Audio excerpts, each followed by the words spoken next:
আজ আমি আপনাদের সঙ্গে একটি বিশেষ বিষয় নিয়ে আলোচনা করব।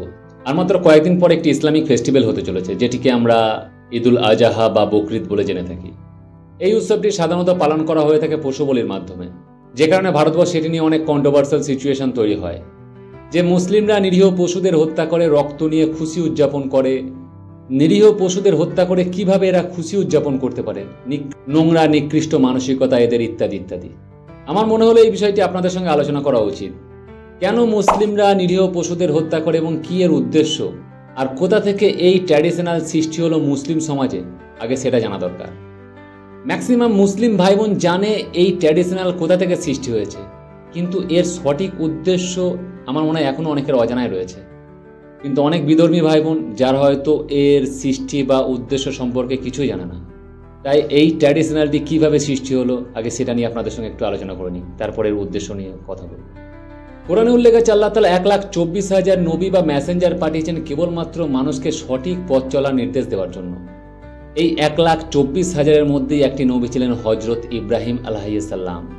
বকরিদ বা কোরবানি এই প্রথাটি এনার থেকেই সৃষ্টি হয়েছে। ইব্রাহিম আলাইহিস সালামের জীবন কাহিনী অনেক বড়। সমাজে ন্যায় প্রতিষ্ঠিত করার উদ্দেশ্যে তিনাকে অনেক ত্যাগ স্বীকার করতে হয়েছিল, কখনো নিজের জীবন বাজি রেখে, কখনো বা নিজের সন্তানের। তিনারই জীবনের একটি ছোট্ট অংশ কোরবানির প্রথা হিসেবে আজও চলে আসছে আমাদের সমাজে। ইব্রাহিম আলাইহিস সালামের জীবন কাহিনী নিয়ে কোনো এক অন্য বিষয়ে আলোচনা করা যাবে। আজ শুধু জানবো কিভাবে এই কোরবানির প্রথাটি আমাদের সমাজে সৃষ্টি হলো। হযরত ইব্রাহিম আলাইহিস সালাম বিবাহের বহু বছর পরও নিঃসন্তান ছিলেন। তিনি আল্লাহর কাছে বারংবার প্রার্থনা করতেন একটি সন্তানের জন্য, কিন্তু অনেকদিন যাবৎ ওনার কোনো সন্তান হয়নি। অবশেষে 86 বছর বয়সে আল্লাহর ইচ্ছায় ওনার একটি সন্তান হয়। যথারীতি এত বছর পর একটি সন্তান হওয়ার কারণে তিনি প্রচণ্ড খুশি হন এবং সর্বক্ষণ সেই সন্তানের পিছনে সময় দিতে থাকেন। তিনার এই সন্তানের প্রতি প্রেম দেখে ফেরেশতারা আল্লাহকে বলেন যে, হে প্রভু, আপনার নবী আপনাকে ভুলে গেছেন, তিনি এখন সন্তানময় মুগ্ধ হয়ে আছেন। আল্লাহ তাআলা ফেরেশতাদের জানান যে এটা কখনোই হতে পারে না, আমার নবী আমাকে ভুলে যাবে, এটা অসম্ভব। তবু তোমাদের সন্তুষ্টির জন্য আমি ইব্রাহিমের পরীক্ষা নেব। যথারীতি আল্লাহ তাআলা ইব্রাহিম আলাইহিস সালামকে স্বপ্নে আদেশ দেন যে, ইব্রাহিম, তুমি তোমার প্রিয় বস্তু আমার রাস্তায় অর্থাৎ আমার সন্তুষ্টির জন্য কোরবানি করো। স্বপ্নে আদেশ পাওয়ার পর ইব্রাহিম আলাইহিস সালাম 100টি উট আল্লাহর রাস্তায় কোরবানি করেন। কিন্তু পরদিন রাতেও স্বপ্নে সেই একই আদেশ আছে, ইব্রাহিম, তুমি তোমার প্রিয় বস্তু আমার রাস্তায় কোরবানি করো। ইব্রাহিম আলাইহিস সালাম আল্লাহর সে আদেশ বুঝতে না পেরে পরদিন আবারও 100টি দুম্বা কোরবানি দেন। কিন্তু তৃতীয় রাত্রে আল্লাহর আদেশ আসে যে, ইব্রাহিম, তুমি তোমার পুত্র ইসমাইলকে আমার রাস্তায় কোরবানি দাও। এই আদেশ পাওয়ার পর পরদিন সকালে ইব্রাহিম আলাইহিস সালাম যখন ইসমাইল আলাইহিস সালামকে সম্পূর্ণ ঘটনাটি খুলে বলেন, তখন ইসমাইল আলাইহিস সালাম বলেন, আব্বা, আল্লাহর আদেশ, তুমি অবশ্যই আমাকে কোরবানি করো।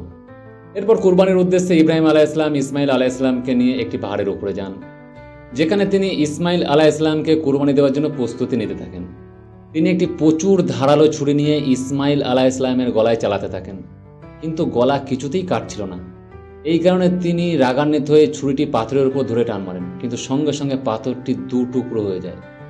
এই দৃশ্যটি দেখার পর বালক ইসমাইল আলাইহিস সালাম বলেন যে, আব্বা, তুমি আমাকে প্রচুর বেশি ভালোবাসো, যে কারণে তুমি জোর করে আমার গলায় ছুরি চালাচ্ছ না। যদিও এটা সত্যি ছিল না। ইসমাইল আলাইহিস সালাম ইব্রাহিম আলাইহিস সালামকে উপদেশ দেন যে, আপনি এক টুকরো কাপড় নিয়ে আপনার চোখ বেঁধে নিন, তাহলে অবশ্যই আমাকে কোরবানি দিতে পারবেন। ইব্রাহিম আলাইহিস সালাম তার পুত্রের কথা অনুযায়ী এক টুকরো কাপড় নিয়ে নিজের চোখ বেঁধে নেন এবং ইসমাইল আলাইহিস সালামকে কোরবানি দেওয়ার জন্য প্রস্তুতি নেন। এরপর তিনি যখন ছুরি চালান তখন তিনি বুঝতে পারেন, হ্যাঁ, কোরবানি সম্পূর্ণ হয়েছে, কারণ গরম রক্ত তিনার হাত স্পর্শ করছে। কোরবানি সম্পূর্ণ করার পর তিনি যখন নিজের চোখের বাঁধন খোলেন তখন তিনি দেখেন যে তিনি একটি দুম্বা কোরবানি দিয়েছেন এবং আল্লাহর ফেরেশতা জিবরাইল আলাইহিস সালাম ইসমাইল আলাইহিস সালামকে নিয়ে দাঁড়িয়ে আছেন। ইসমাইল আলাইহিস সালাম হাসছেন। এইভাবে কোরবানি দেওয়ার প্রথাটি শুরু হয়, তবে সন্তান নয়, পশু বলি দেওয়ার মাধ্যমে এই প্রথাটি আজও আমাদের সমাজে চলে আসছে। এখন প্রশ্ন হলো, কেন এই প্রথাটি আজও চলে আসছে, কি এর উদ্দেশ্য? কারণ আল্লাহ তাআলা ইব্রাহিম আলাইহিস সালামের যে পরীক্ষা নিয়েছিলেন তাতে তিনি উত্তীর্ণ হয়েছিলেন এবং ফেরেশতারা যে প্রশ্ন করেছিল সেটিরও তারা সন্তোষজনক উত্তর পেয়ে গেছিল। তাহলে কেন আজও কোরবানির প্রথাটা আমাদের সমাজে চলছে? এই প্রশ্নের উত্তর পেতে গেলে আমাদের হযরত মুহাম্মদ সাল্লাল্লাহু আলাইহি সাল্লামের মেরাজ যাত্রার একটি ঘটনা জানতে হবে। হাদিসে উল্লেখ আছে, আল্লাহর অনুগ্রহে নবী সাল্লাল্লাহু আলাইহি সাল্লাম মেরাজ যাত্রা করার অনুমতি পাওয়ার পর তিনি পর্দার আড়াল থেকে আল্লাহর সঙ্গে সাক্ষাৎ করেন এবং তিনি তার উম্মত অর্থাৎ ফলোয়ারদের জন্য আল্লাহর তরফ থেকে একটি উপহার পান। উপহারটি ছিল সালাত বা নামাজ, অর্থাৎ আল্লাহর ইবাদত বা প্রার্থনা করার একটি প্রসেস। আল্লাহ তাআলা রাসূল সাল্লাল্লাহু আলাইহি সাল্লামকে তিনার উম্মতদের জন্য 50 ওয়াক্ত নামাজের আদেশ দেন। অর্থাৎ 24 ঘন্টায় 50 বার নামাজ পড়তে হবে। এখানে উপহারটিকে আদেশ কেন বললাম একটু পরে জানতে পারবেন। যাই হোক, নবী সাল্লাল্লাহু আলাইহি ওয়াসাল্লাম যখন নামাজের আদেশ নিয়ে ফিরে আসলেন তখন পরলোক গমনকারী আল্লাহর এক নবী মুসা আলাইহিস সালাম মহানবী সাল্লাল্লাহু আলাইহি ওয়াসাল্লামকে জিজ্ঞাসা করেন যে আপনি আল্লাহর কাছ থেকে আপনার উম্মতের জন্য কি উপহার পেয়েছেন। নবী সাল্লাল্লাহু আলাইহি ওয়াসাল্লাম জানান যে আমি আমার উম্মতের জন্য আল্লাহর কাছ থেকে 50 ওয়াক্ত সালাতের উপহার পেয়েছি, যেটি তাদের জান্নাতে প্রবেশ করানোর বিরাট বড় সাহায্য করবে। তখন মুসা নবী মহানবী সাল্লাল্লাহু আলাইহি ওয়াসাল্লামকে পরামর্শ দেন যে আপনার উম্মতেরা এত ওয়াক্ত সালাত আদায় করতে পারবে না, আপনার উচিত আল্লাহর কাছে গিয়ে কিছু ওয়াক্ত কমিয়ে নিয়ে আসা। মুসা নবীর পরামর্শে মুহাম্মদ সাল্লাল্লাহু আলাইহি ওয়াসাল্লাম আল্লাহর দরবারে পুনরায় পৌঁছায় এবং আল্লাহর কাছে অনুরোধ করেন যে কিছু ওয়াক্ত সালাত কমিয়ে দেওয়ার জন্য। আল্লাহ তাঁর পিয়ারা হাবিব মুহাম্মদ সাল্লাল্লাহু আলাইহি ওয়াসাল্লামের অনুরোধে 50 ওয়াক্ত নামাজ থেকে 5 ওয়াক্ত নামাজ কমিয়ে দেন। কিন্তু যখন তিনি পুনরায় ফিরে আসলেন তখন মুসা নবী আবারও বলেন যে আপনার উচিত আরও কিছু কমিয়ে নিয়ে আসা। মহানবী সাল্লাল্লাহু আলাইহি ওয়াসাল্লাম পুনরায় আল্লাহর কাছে যান। এই প্রক্রিয়াটি 9 বার চলতে থাকে এবং প্রতিবার আল্লাহ 5 ওয়াক্ত করে নামাজ কমাতে থাকে। একসময় এটি এসে 5 ওয়াক্তে দাঁড়ায়। কিন্তু মুসা নবী তখনও বলেন যে আপনার উচিত আরও কিছু কমিয়ে নেওয়া। কিন্তু মুহাম্মদ সাল্লাল্লাহু আলাইহি ওয়াসাল্লাম বলেন যে আমি আর ফিরে যেতে পারবো না, আমার লজ্জা করছে। তাছাড়া আল্লাহ প্রতিবারই 5 ওয়াক্ত করে নামাজ কমিয়েছে, এবার যদি ফিরে যায় হয়তো সেটা শূন্য হয়ে যেতে পারে। তখন আল্লাহ তাআলার কাছ থেকে একটি আকাশবাণী আসে যে হে নবী, তোমার উম্মতরা যদি 5 ওয়াক্ত নামাজই পরিপূর্ণতার সঙ্গে আদায় করে তবে আমি তাদের 50 ওয়াক্তেরই সওয়াব দেব। অর্থাৎ 50 ওয়াক্ত নামাজ পড়লে যে সওয়াব বা উপহার পাওয়া যেত, 5 ওয়াক্ত নামাজ পড়লে আল্লাহ সেই উপহার দেবেন। এই ঘটনা থেকে একটি বিষয় ক্লিয়ার হয়ে যায় যে আল্লাহ তাআলা মানুষকে সৃষ্টি করেছে কেবল তার উপাসনা করার জন্য। আপনি ভাবুন, যদি 50 ওয়াক্ত সালাতের আদেশ দেওয়া হতো তাহলে প্রতি 30 মিনিট অন্তর নামাজের ওয়াক্ত আসতো, মানুষকে নামাজ পড়তে হতো। ঘুমানো খাওয়া কোনো কিছুই পরিপূর্ণ হতো না। কিন্তু উপরওয়ালা শুধুমাত্র মানুষের সুখের জন্য আমাদের এই কষ্টটি কমিয়ে দিয়েছেন। এখন এই সালাতের বিষয়টিকে আদেশ কেন বললাম একটি উদাহরণের মাধ্যমে আপনাদের বোঝানোর চেষ্টা করব। ধরুন আপনি অনেকদিন ধরে একটি চাকরির চেষ্টা করছেন, অনেকদিন ছোটাছুটি করছেন কিন্তু চাকরি পাচ্ছেন না। এমতো অবস্থায় কোনো এক অফিসার আপনাকে বলল যে এই জলের বোতলটা যদি আপনি এই ঘর থেকে ওই ঘরে নিয়ে যান তাহলে আপনি যা খুশি চাকরি বেছে নিতে পারেন। অফিসারের এই বাক্যটি আপনার আদেশ মনে হবে না উপহার? আপনারা নিজেরাই ঠিক করুন। সালাতের বিষয়টাও ঠিক এইরকম। আল্লাহ জান্নাতে মানুষের জন্য এত বড় নিয়ামত রেখেছেন যে সেখানে সালাত বা নামাজের কষ্টটা খুবই নগণ্য। কুরবানির বিষয়টাও ঠিক একই রকম। আল্লাহ তাআলা মানুষকে বুঝিয়েছেন যে তোমাদের প্রতিটা কাজ কেবল আর কেবল আমার সন্তুষ্টির জন্য হওয়া উচিত। এখানে অনেকের প্রশ্ন আসতে পারে যে নিরীহ পশু হত্যা করা আল্লাহর সন্তুষ্টির কারণ? এটা হতে পারে? আল্লাহ কখনো নিরীহ জীবকে হত্যা করার আদেশ দেবেন? এটাও সম্ভব। আপনাদের মনের মধ্যে উঠতে থাকা সমস্ত প্রশ্নের উত্তর দেবো এই ভিডিওতে, একটু ধৈর্য ধরে দেখুন।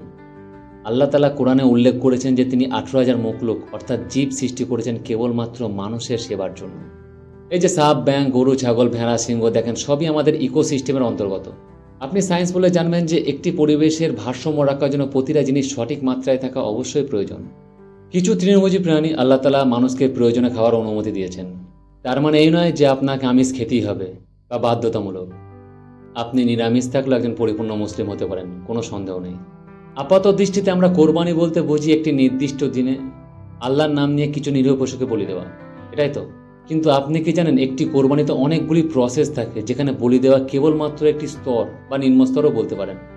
কোরবানি, যার ইংরাজি অর্থ হলো স্যাক্রিফাইস অর্থাৎ ত্যাগ। কোরবানির প্রধান অর্থ হলো আপনার শরীরের মধ্যে থাকা সমস্ত ফিলিংসকে আল্লাহর রাস্তায় ত্যাগ ও নিয়ন্ত্রণ করা। আমাদের এই শরীর যেটি কাম, ক্রোধ, লোভ, মোহ, মদ, মাৎসর্য দ্বারা আবৃত থাকে, অর্থাৎ আমরা মানুষ, আমাদের মধ্যে কাম ভাব আছে, মাত্রা অতিরিক্ত রাগ আছে, অন্যের জিনিসের প্রতি লোভ আছে, নিজের জিনিসের প্রতি মোহ আছে, আর হিংসা করতে তো আমরা পিছপা হই না। এই সমস্ত জিনিসগুলিকে বর্জন করা বা নিয়ন্ত্রণ করাই হলো কোরবানির আসল উদ্দেশ্য। এখন প্রশ্ন হতে পারে এই কাজগুলি করার জন্য পশু বলি দেওয়ার কি প্রয়োজন? এগুলো তো এমনিও হতে পারে, তাই না? ধরুন আপনার বাড়িতে একটি ছাগল আছে যাকে আপনি লালন পালন করছেন কোরবানি দেওয়ার উদ্দেশ্যে। 2 বছর ধরে আপনি ছাগলটিকে লালন পালন করছেন, যে কারণে ছাগলের প্রতি আপনার একটি মোহ জন্মাবে, স্বাভাবিক। এটি জানার পরও যে আপনি আল্লাহর রাস্তায় ওই পশুটিকে ত্যাগ করবেন, আপনি যখন ওই ছাগলটিকে কুরবানি দিতে যাবেন তখন সর্বপ্রথম আপনার মোহ ত্যাগ হবে। আপনি বুঝতে পারবেন কি কারণে আপনি পৃথিবীতে এসেছেন, কেবলমাত্র আল্লাহর ইবাদত করার জন্য। যখন আপনার প্রিয় জিনিসটির মোহই থাকবে না তখন লোভ আপনার মনে জায়গা নিতে পারবে না। লোভ না থাকলে হিংসা আসবে না, আর হিংসা না থাকলে রাগের জন্ম নেবে না। কামনা বা সেক্স শরীরের ন্যাচারাল বিষয়, আপনি তখন এটিকে ততটাই ইউজ করবেন যতটা প্রয়োজন। এর জন্য আপনি কোনো অন্যায় কাজ করবেন না। এগুলিই হলো কোরবানির প্রধান উদ্দেশ্য, যার মাধ্যমে আপনি একজন সৎ, নির্লোভী, দায়িত্বশীল মানুষ হতে পারবেন। আপনি কত টাকা দিয়ে একটি পশু ক্রয় করেছেন সেটি আপনি সোশ্যাল মিডিয়ায় পোস্ট করে শো অফ করবেন, কিংবা কোরবানি দেওয়ার পর তার রক্ত নিয়ে ফেসবুকে পোস্ট করবেন, এগুলি কোরবানির উদ্দেশ্য নয়। আজ ইসলাম বিশ্বের দ্বিতীয় বৃহত্তম ধর্ম হিসাবে পরিচিত, আর এই পরিচয়টি খুব অল্প সময়ের মধ্যেই অর্জন করেছে। মানুষ ইসলাম ধর্ম গ্রহণ করেছে হজরত মুহাম্মদ সাল্লাল্লাহু আলাইহি ওয়াসাল্লামের ব্যবহার ও চরিত্রের প্রতি আকৃষ্ট হয়ে। সমতা ইসলামের সিদ্ধান্ত। ইসলামকে আমরা শান্তির ধর্ম বলে থাকি। আপনার কোনো কাজ যদি কোনো মানুষের মধ্যে ক্ষোভের সঞ্চার করে, রাগের সঞ্চার করে, তাহলে সেখানেই ইসলামের পরাজয় হয়। তাই এমন যে কোনো কাজ থেকে সর্বদা বিরত থাকার চেষ্টা করুন। যদি আপনার কোনো হিন্দু বন্ধু আপনাকে জিজ্ঞাসা করে যে তোমরা কোরবানি কেন দাও, আপনার উত্তর এটা হওয়া উচিত নয় যে তোমরা বলি কেন দাও।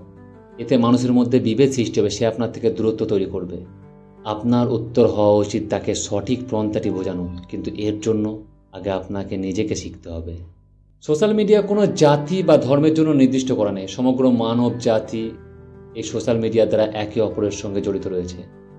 তাই আপনি যখন কোরবানির কোনো পোস্ট করবেন তখন একটিবার খেয়াল রাখবেন যে আপনার এই পোস্টটি একজন বিধর্মী ভাইয়ের মনে আঘাত দিতে পারে। সর্বদা চেষ্টা করবেন এমন কিছু করা যেটা মানুষের মধ্যে বিভেদ নয়, একতা সৃষ্টি করতে পারে। Thanks for watching.